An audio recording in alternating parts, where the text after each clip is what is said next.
प्रश्न नंबर 1, दोलन गति तथा आवर्त गति से आप क्या समझते हैं? उत्तर, दोलन गति किसी पिंड की साम्य स्थिति के इधर उधर करने को दोलन गति कहते हैं, जबकि आवर्त गति एक निश्चित पथ पर गति करती हुई वस्तु जब किसी निश्चित समय अंतराल के पश्चात बार बार अपनी पूर्व गति दोहराती है तो इस प्रकार की गति को आवर्त गति कहते हैं। प्रश्न नंबर 2, क्या प्रत्येक आवृत्ति गति को दोलनी गति कहा जा सकता है? उत्तर, प्रत्येक दोलन गति को आवृत्ति गति कहा जा सकता है, लेकिन प्रत्येक आवृत्ति गति को दोलन गति नहीं कहा जा सकता। उदाहरण के तौर पर खींचे जाने और फिर छोड़े जाने पर कमानी से जुड़ा भार दोलन गति को क्रियान्वित करता है। दूसरी ओर सभी आवधिक गतियों में दोलन नहीं हो सकते हैं। उदाहरण के तौर पर सूर्य के चारों ओर ग्रहों की क्रांति एक आवर्त गति है, लेकिन एक दोलनशील गति नहीं है। प्रश्न नंबर 3, दोलन गति तथा कंपनिक गति में क्या अंतर है? किसी पिंड के साम्य स्थिति के इधर उधर करने को दोलन गति या कंपनिक गति कहते हैं। दोलन गति का आयाम अधिक होता है, जबकि कंपन गति का आयाम बहुत ही ज्यादा कम होता है। प्रश्न नंबर 4, निम्नलिखित को परिभाषित करें। उत्तर, आवर्तकाल वह न्यूनतम समय अंतराल जिसके पश्चात गति की पुनरावृत्ति होती है उसे आवर्तकाल कहते हैं। इसे t द्वारा दर्शाया जाता है और इसका SI मात्रक सेकंड होता है। आवृत्ति आवर्तकाल के व्युत्क्रम में हमें प्रति इसके समय में दोलनों की संख्या प्राप्त होती है, जिसे आवृत्ति कहा जाता है। इसे म्यू द्वारा निरूपित किया जाता है। इसका SI मात्रक हर्ट्ज है।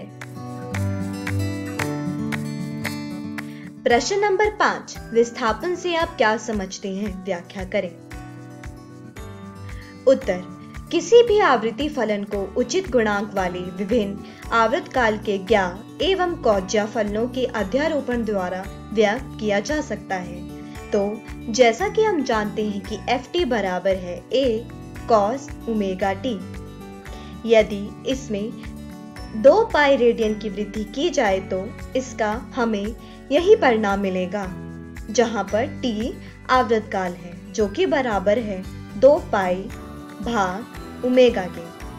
अतः कोई फलन Ft का t का आवृत्ति होती है तो Ft बराबर होता है f छोटा t जमा बड़ा t। मतलब यदि Ft बराबर है A sin ओमेगा t के तो ये परिणाम भी सही होगा। समीकरण 1 और 2 के परिणाम स्वरूप Ft बराबर है A sin ओमेगा t जमा B cos omega t। B आवृत्ति फलन ही होता है। यदि हम A को बराबर लें D कौज्या फाई के और B को बराबर लें D ज्ञा फाई के तो Ft बराबर आएगा D sin ओमेगा t जमा फाई के, जहां पर D तथा फाई अचर हैं, जो कि कुछ इस प्रकार से दिए जाते हैं। प्रश्न नंबर 6, सरल आवर्त गति में वेग क्या है?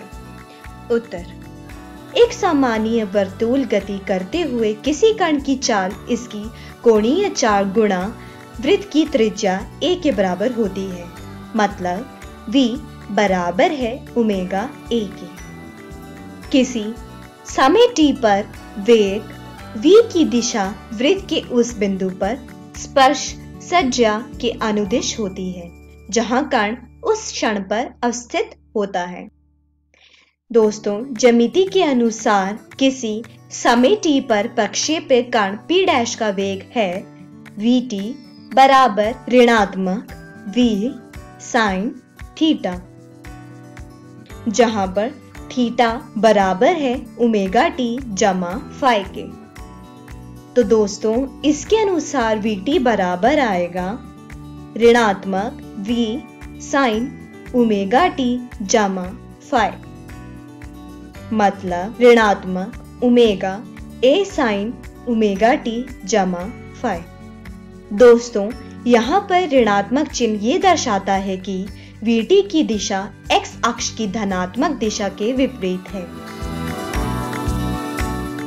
प्रश्न नंबर 7, सरल आवर्त गति में बल का नियम क्या है? उत्तर,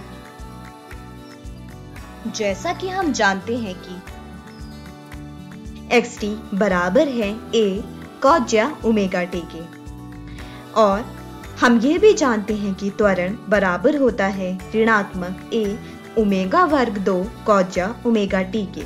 तो इसके अनुसार हमारे पास त्वरण है ऋणात्मक ओमेगा वर्ग 2 x की।